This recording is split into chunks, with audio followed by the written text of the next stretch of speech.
We increasingly hear talk just now of learning to live with the virus, which we all want to be able to do. And it is true, absolutely true, that we can't live a restricted way of life forever, because that in itself affects our health and well-being. And it's also true, thankfully, that vaccines are offering us an alternative way forward.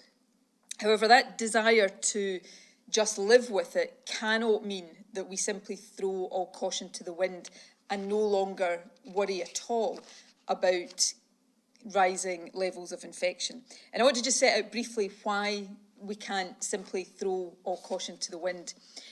Firstly, this virus is still potentially dangerous. As we see almost every day just now, it is still taking lives, though mercifully, thanks to the vaccines, it is doing so in far fewer numbers than we saw in earlier stages. Secondly, even although the majority, quite significant majority of cases are now in younger people who are much less likely to become acutely ill, the health impacts can still be significant. Many young people are suffering from long COVID, which of course experts still don't fully understand. So it would be wrong and irresponsible, because our young people are not guinea pigs, to have no concern at all about young people being infected with this virus.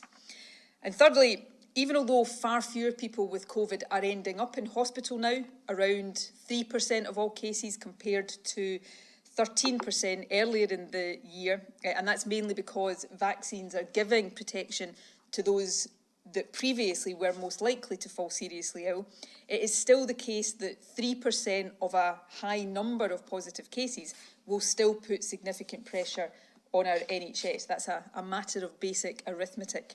So for all of these reasons, while it is still the case, and this bit hasn't changed, vaccines are offering us the way out of this, hopefully soon, this is a moment for care and caution.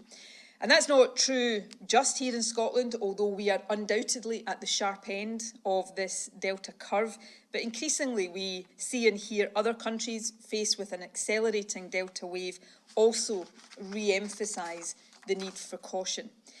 And it is worth pointing out, and I'm doing this non-pejoratively, just as a statement of fact, and because the pressure is always there for Scotland to follow suit, I think it is worth pointing out that the path the UK government is embarking on for England, which is entirely a matter for them, a path of not just lifting all restrictions from the 19th of July, but also removing the requirement for basic mitigations like face masks, and doing so against the backdrop of sharply increasing case numbers, is something of an exception.